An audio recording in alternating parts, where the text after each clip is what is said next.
Hi, welcome to my show. Today's guest is Janelle Gradowski, an author, a USA Today and Amazon #1 bestselling author, who I had the pleasure of meeting when she was wanting to find information about the spiritual and writing retreat.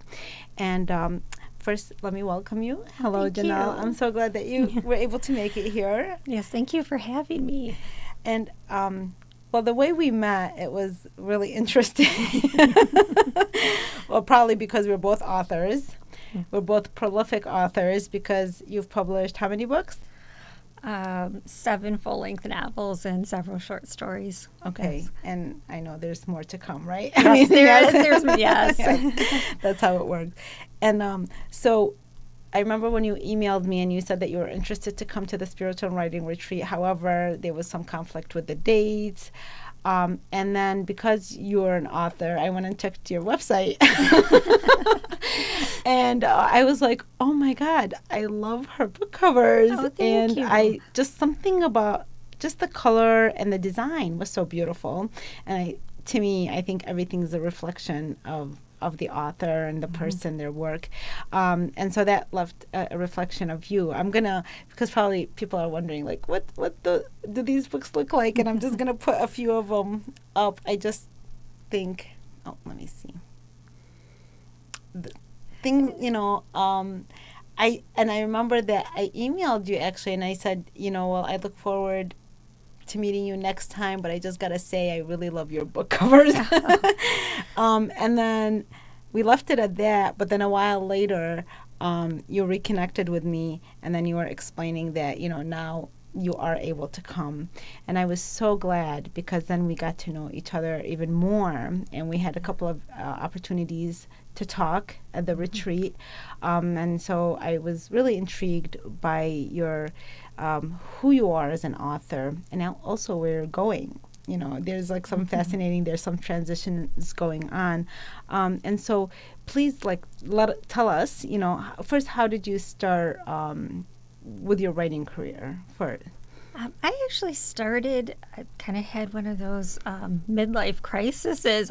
When I turned 40, I said, what do I want to do with, what would I regret doing if I was 80 and didn't do it? And that was writing fiction. And so I started in writing flash fiction, which is stories. They're stories that are 1,000 words or less, most of them. And I was pretty successful at doing that. And I never thought I would ever write a novel because I really liked writing short form stories. And one day I entered a contest to win a new Kindle. And it was a mystery short story contest. And I didn't win the Kindle, but I was offered a book contract for Pies in Peril, my very first book. Wow, just like that. I mean, so you're that talented that you were able so easily to get a book contract. Yeah, they don't fall out of the sky like that very often. I said, well, I guess I'm going to learn how to write a novel now, even though I wasn't planning on it, but I did. And much to my surprise, it was the #1 culinary mystery on Amazon for about a month when it came out, the first month that it came out.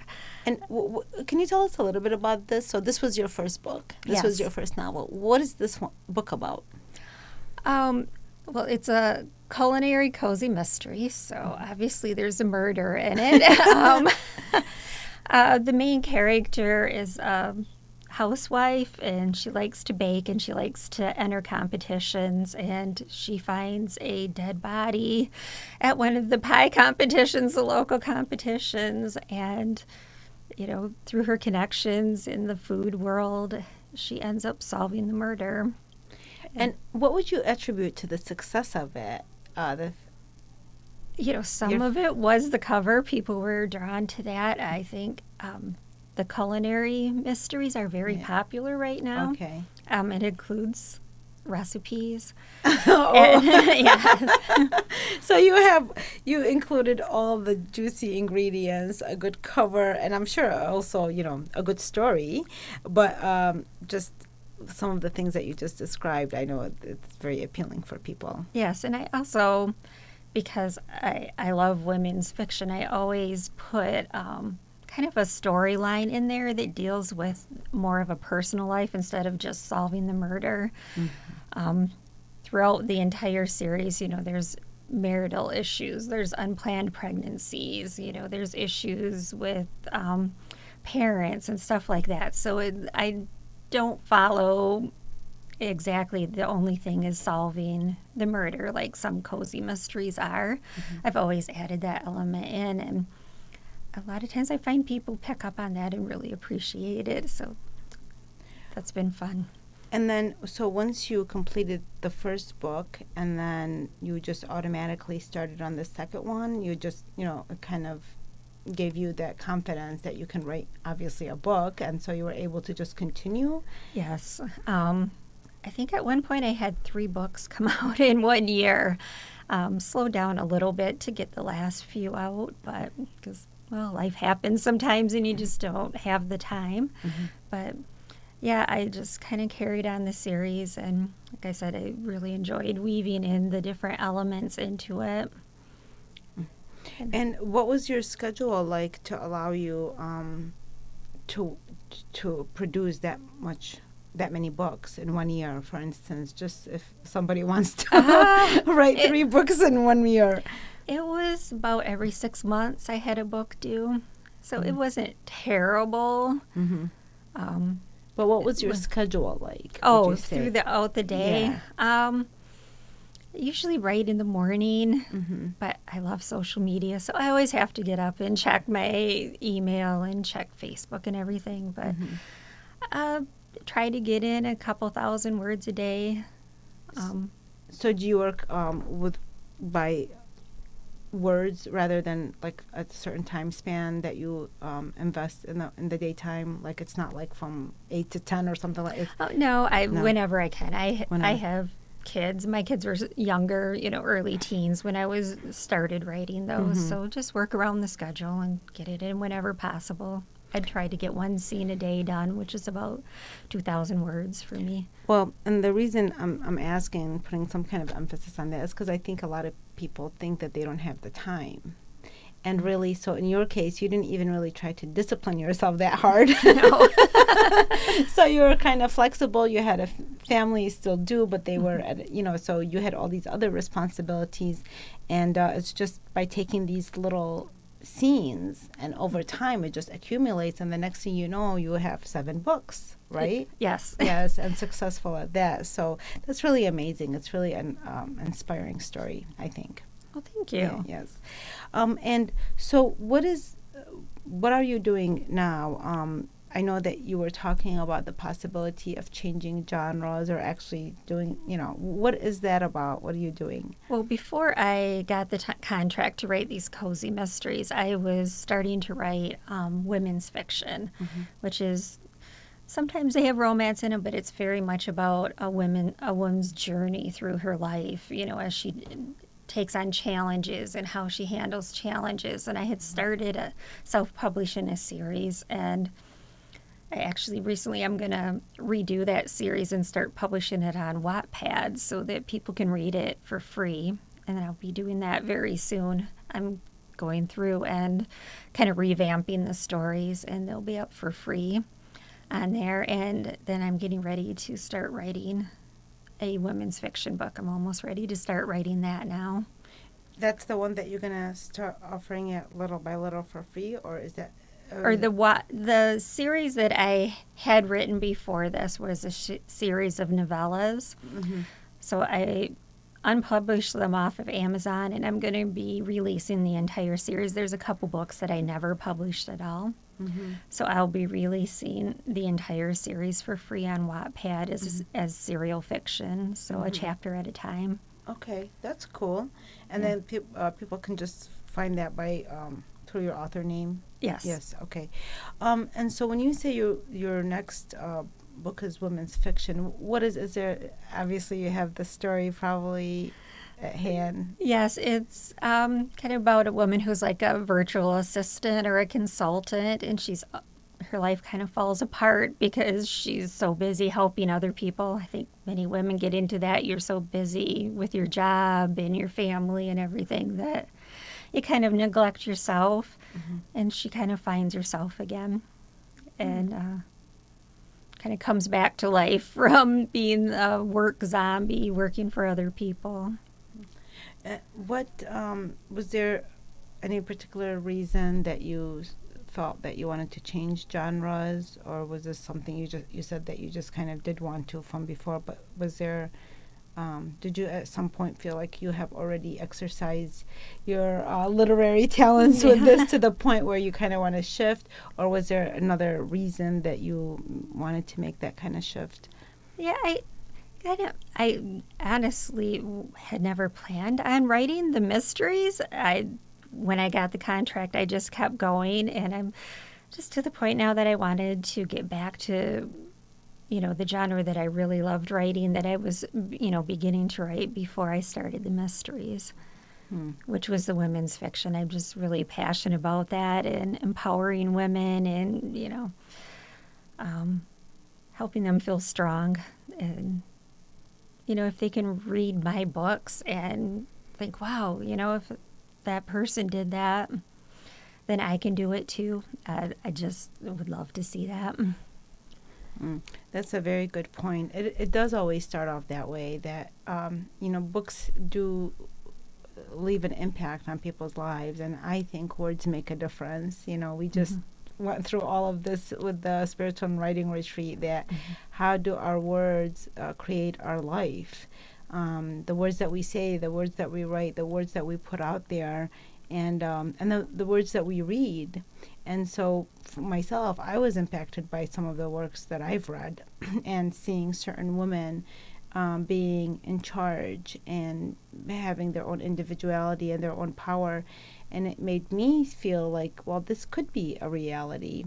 And so when you see that as a possibility, then you are more likely to just feel like, no, you can do it. There's no reason not to.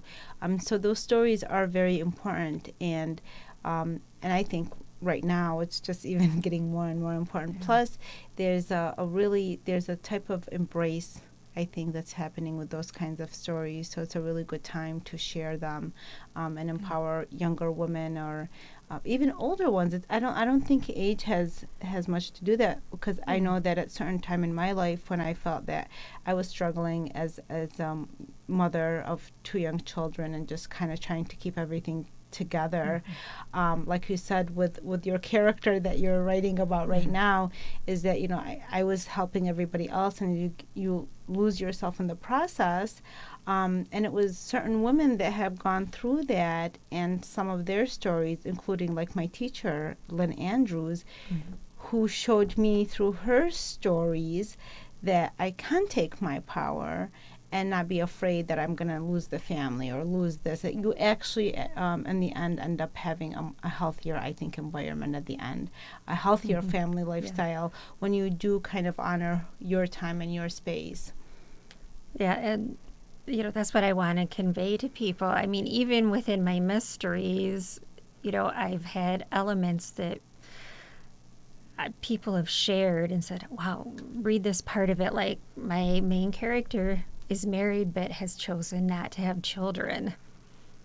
And somebody shared that with a friend and said, hey, this is a fictional character, but look at what she said. It resonated with Yes. them. Yes. Yeah. And that part of it just, my heart, to see people looking at my work like that and taking strength from it or taking inspiration from it, even if it is fiction and, not nonfiction or self-help. Mm-hmm. It's really Yeah. gratifying. Yeah. Well, anybody who has ever read my work or have watched me even on the show or anything, they know that when I was a child, when we left Baghdad, we had to wait in Jordan, like, for our visa to come to the United States, and it was almost a 1 year period. So I left Iraq when I was 9, and I got here when I was 10. And during that time, when I was in Jordan, we couldn't go to school there because we weren't considered residents. So as we were waiting for our visa, I don't know how this happened, but there was a copy of Gone with the Wind in Arabic.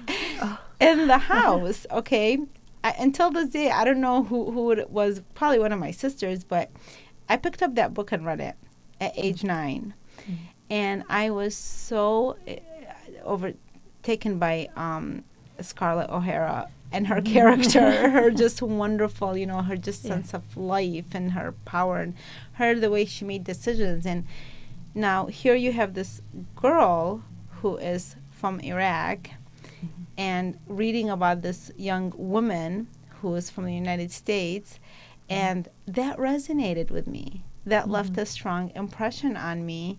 So, and it was a fictionalized story, but it was the character, the heart of this character, that really just gave me some kind of a impression of how I can be as a woman, that I can have my own power, I can make my own choices.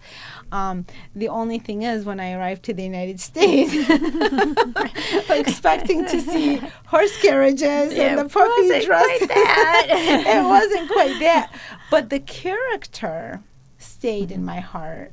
Her spirit stayed in my heart. And so I always loved that book. And my family, because they saw I was so devoted to this one novel, they ended up taking me to watch Gone with the Wind. That was the first time I went to a theater. And it was, and for me, it introduced me to the Western. It was my first introduction. And so regardless of the genre that's involved, but there was a power in that story. There was such a heart in that story that it could still resonate no matter, what nationality you are. When the author has that kind of good writing in there, or their writing comes from the heart, you can touch other people's spirits, and that's what happened with me. And so when you're saying that about your readers, how they felt when they read the story, and this one woman just, that was the decision she made, and it was okay. That says something for them. Yeah, but I can imagine that with women's fiction, you're going to have a lot more flexibility with those messages, I would think, or the characters. Do you think like that's going to, maybe free you a little bit more? Yes, because you can kind of come up with your own plot. Obviously, with a mystery, you have to solve a murder. So there's confines in writing the mysteries, and it kind of opens it up to women's fiction.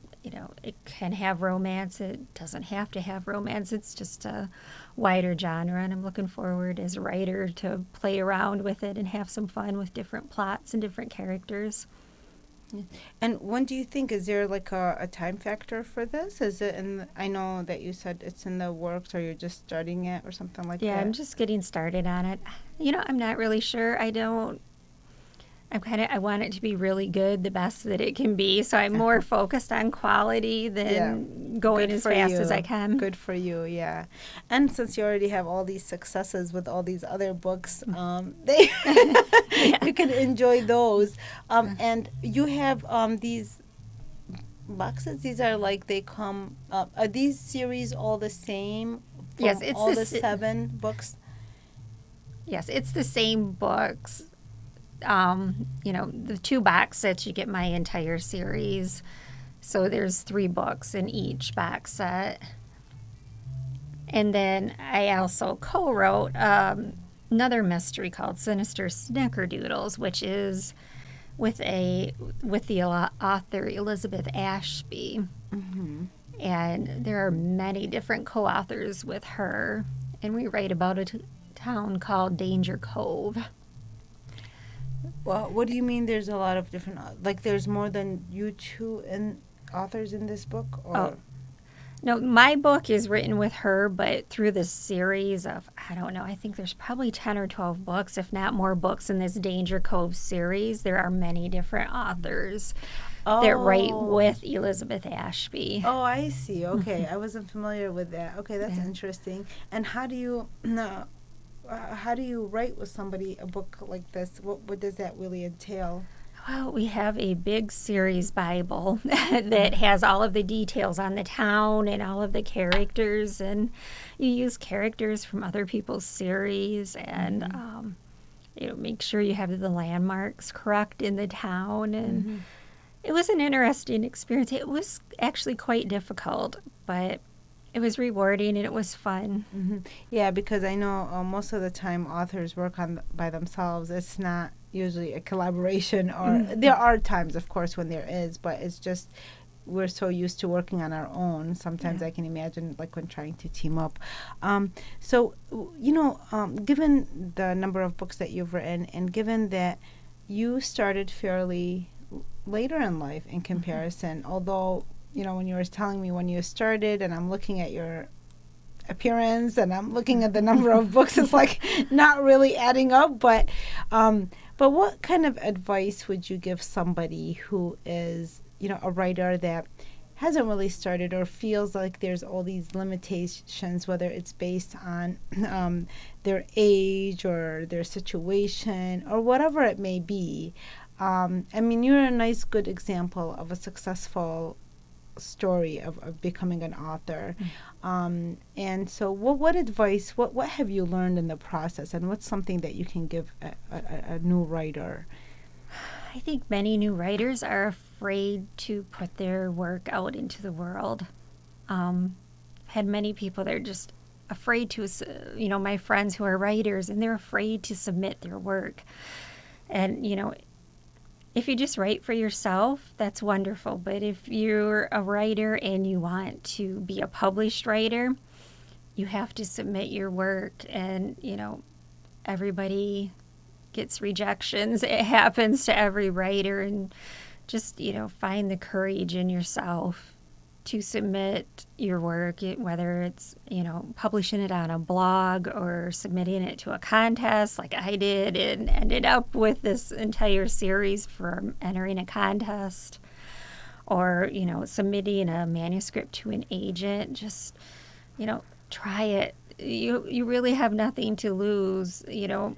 Well, that's interesting what you just said. You have nothing to lose, but they obviously, because I've worked with authors as I've coached a lot of writers, and there is that fear, that submission, or even telling their story, like revealing themselves. There's a lot of fears, and there's different types of fears. But in your observation, what is the fear regarding the submission part? What do you see from that end? I think people kind of look at it as they're being rejected. And It's the personal. They yes. personalize it. Yes. And I remind people, it's like, no, they're rejecting your words. And everybody's read a book that they didn't like. So, if you get a rejection, your story or what article just didn't resonate with that person at that time. It doesn't mean your story's bad. It certainly doesn't mean you're a bad writer. Yes. It just means that person that decided at that time they didn't want to publish your story. And it's also an opportunity when you get, I guess, I don't know, the word rejection, I think, for a lot of people seems so heavy.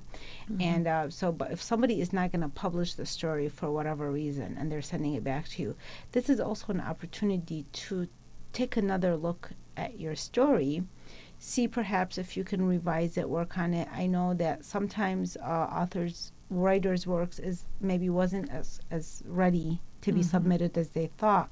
So there's so many opportunities in this. You can revise the story and then resubmit it somewhere else. But there, and always, as examples, I always watch either movies about writers who failed so many times and then really made it, and you see their process, and then you understand how they got stronger and stronger. And oftentimes their points of failures became part of their storyline, the foundation of their successful book.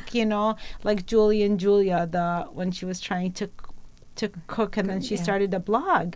I really liked the theme. I liked about that is that her husband told her, you can be an author just by posting on your blog.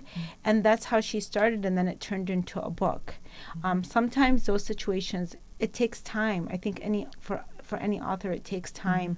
I think the fact that you started later, you were probably mature enough that you could kind of maybe do it right from the first time, because all these years, even though you're not technically writing, but the idea and the feeling and the maturity of it creates a good quality work.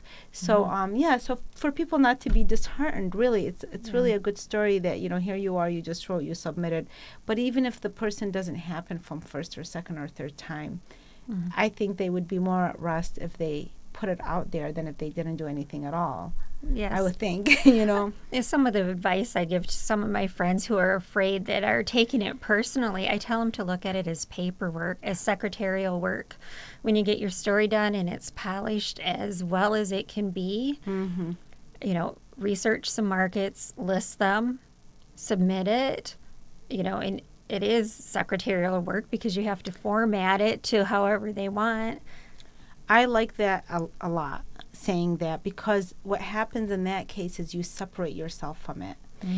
When we do other people's jobs, like when working as a journalist, I don't take things as personally because there's a separation. I am writing the story for a paper, and it's just like it's about somebody else, and it's not that it. Well, yeah, it doesn't really have the creative aspects that you would have in the story. So I don't take it as personal when the editor says do this or change that. But yeah, our stories feel like this is like we've poured our heart into it. But over time, we start to understand the importance of kind of creating that separation so that we can do better work. Yeah. Well, I only have a few minutes left, but it flew by. Because I feel like, I was just enjoying talking to you so much. And of course, this is my favorite subject. I'm always learning when I'm talking with authors and, asking about what they do. It always helps me as well. So, but any last words that you want to share before the show ends? I just like to encourage any writers who are listening. Like I said, please take the chance and put your work out there. And I'm a perfect story of you just never know what you can accomplish if you never try. Yes, see, this is what you can accomplish, a book series. And it went from 1 book to 7 books, and then right now you being able, and the interesting part is that you said that what you really wanted to do was women's fiction, but then you ended up, sometimes that's how the world takes us around until we end up. So also the flexibility is okay, that sometimes if your career takes you in a different direction, but it's in writing, it's an exercise leading you to what you really are meant to do. Yes. So, well, I really enjoyed having you here. Oh, thank you. I'm sure I'll have you in the future again because there's new books that will be coming out. Yes, there will be. There will be. Well, thank you for coming on the show. And I really encourage people. So Christmas is around the corner. So they have so many different books that they can go on, and if you go on her website, by the way, I got to say this, you have all these little cute quotes. There's, they're just, they're full of humor, and I really like your personality. You're very lively, very positive. So you'll have fun just even going and visiting her website. Thank you. Visit her website, and I really appreciate you coming on the show, and I hope to see you soon here again. Okay, thank you.